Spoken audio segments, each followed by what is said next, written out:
Okay, so my name is Natasha Sanchez, and this is discussion number 3. The questions, the first one is, what are the issues surrounding processing and incarcerating women and girls through the criminal justice system? So, according to our readings this week, it looks like in general, it's just the majority of it is how many.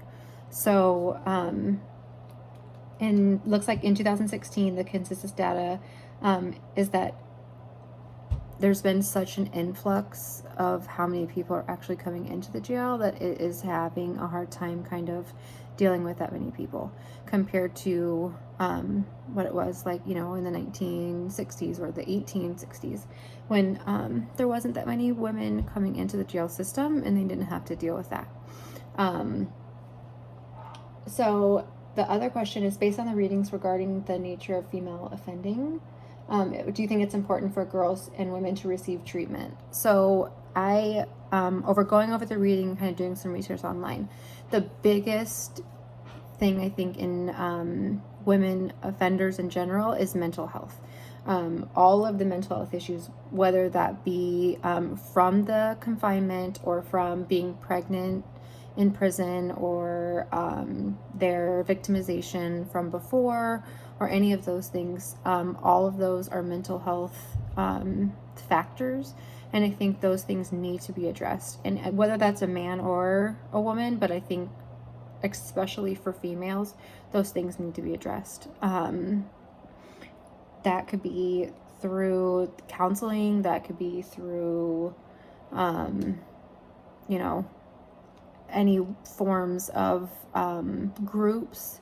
And I think especially when you have younger girls entering the juvenile justice system at a younger age, those need to be addressed starting then instead of waiting for that. So there's kind of that. And then how are women processed in other countries through the criminal justice system?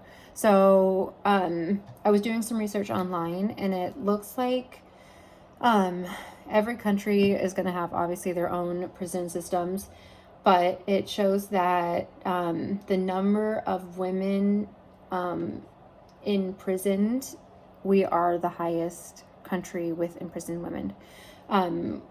So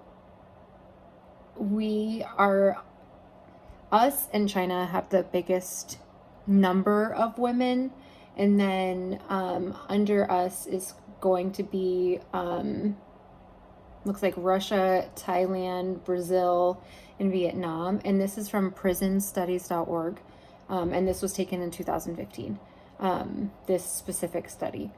But it shows that the proportion of women and girls within the prison system is the lowest in African countries, which is interesting since in our country, it seems though that our biggest offenders by 13.3% is the African American community.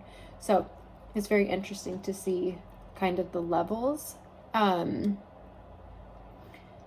So I think that pretty much answers the questions. I think the only other thing I kind of wanted to touch on was the contemporary issues. It looks as though it also has an issue to deal with education and background issues. So all depending on kind of not necessarily how you were raised, but the environment in which you were raised in, or how you deal with the things. And that can also go back to victimization of from how you deal with that, also can lead into where you go from there. So my sources again are going to be from the book, and then some research I did online. AmericanPress.org and the prisonstudies.org are the two sites that I used for my sources.